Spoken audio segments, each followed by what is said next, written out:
সালাম জানাই স্থানীয় উলামায়ে কেরাম, উপস্থিত ইমামগণ, মুয়াজ্জিনগণ এবং সর্বস্তরের সাধারণ মানুষ, নামাজি মুসল্লি সবাইকে সালাম জানাই। আসসালামু আলাইকুম ওয়া রাহমাতুল্লাহ।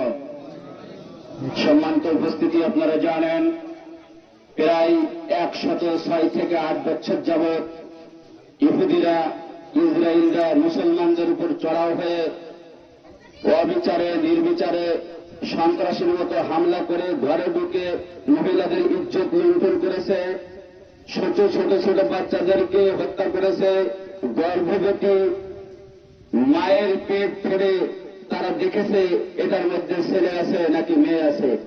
বারবার তারা বিভিন্নভাবে মুসলমানদের উপরে রক্ত পিপাসু হয়ে তারা বিভিন্নভাবে নরপিশাচের মতো হামলা করে আসতেছে। আমি বাংলাদেশ এম্বাসিতে, দূতাবাসে যে সমস্ত ইসরায়েলের লোকজন রয়েছে এবং আমরা মিডিয়ার মাধ্যমে ইসরায়েলদের পর্যন্ত ইহুদিদেরকে জানিয়ে দিতে চাই, বাংলাদেশের দক্ষিণবঙ্গের মুসলমান এখনো জীবিত আছে, সুন্দরবনের মুসলমানরা এখনো জীবিত আছে, বাংলাদেশের মুসলমানরা এখনো মারা যায়নি।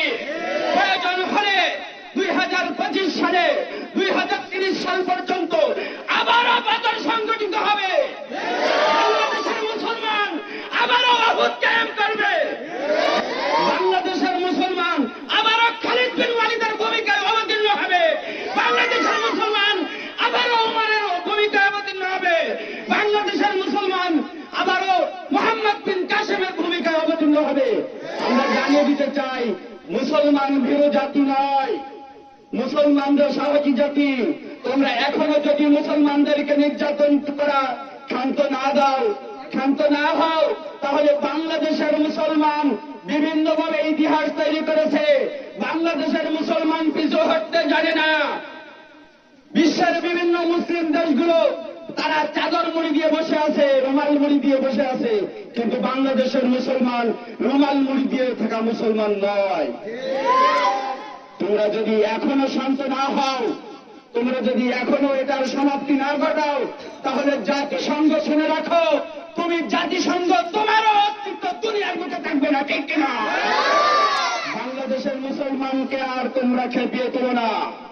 বাংলাদেশের মুসলমান যদি মাঠে নেমে যায়, তাহলে তোমাদের অস্তিত্ব দুনিয়ার বুক থেকে বিলীন হয়ে যাবে।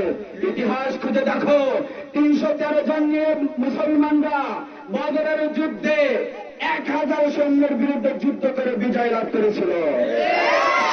যেই আল্লাহ ফেরেশতাদের দিয়ে বিজয় অর্জন করেছিল, সেই আল্লাহ এখনো জীবিত আছে। আফগানিস্তান আল্লাহ পাক রব্বুল আলামিন বিজয় অর্জন করে দিয়েছে, ঠিক কিনা?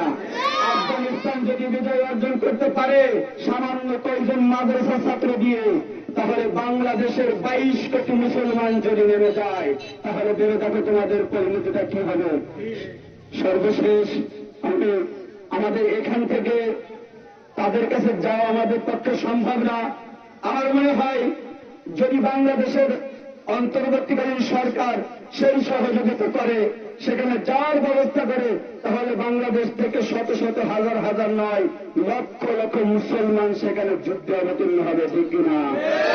এজন্য আমি ইসরায়েল সহ জাতিসংঘকে জানিয়ে দিতে চাই, আমরা এখনো চুপ আছি, শুধু কথার মাধ্যমে তোমাদের বিরোধিতা করতেছি, আমাদেরকে মাঠে নামতে বাধ্য করবে না। এজন্য সর্বশেষ আমি মুসলমানদেরকে, উপস্থিত মুসলমানদের প্রতি একটা অনুরোধ করব, আমরা যদি সেখানে যাইতে না পারি, তাহলে আমাদের কথা কাজে যতভাবে সম্ভব তাদের পণ্য বয়কট করে হোক, তাদের ধ্বংসের দোয়া করে হলেও আমরা ফিলিস্তিনের পক্ষে আমাদের থাকতে হবে। রাজি আছি তো মুসলমান? আল্লাহ পাক রব্বুল আলামিন যে সমস্ত মানুষগুলো দুনিয়ার থেকে তাদের নির্যাতনে দুনিয়া ছাড়তে বাধ্য হয়েছে, তাদের জন্য আমরা দোয়া করব এবং খাস করে প্রতিদিন আমরা দোয়া করবো আল্লাহ পাক রব্বুল আলামিন যেন খুব দ্রুত ফিলিস্তিন সহ সারা পৃথিবীর সকল মুসলমানদেরকে বিজয় লাভ করেন। সকলে বলে আমিন।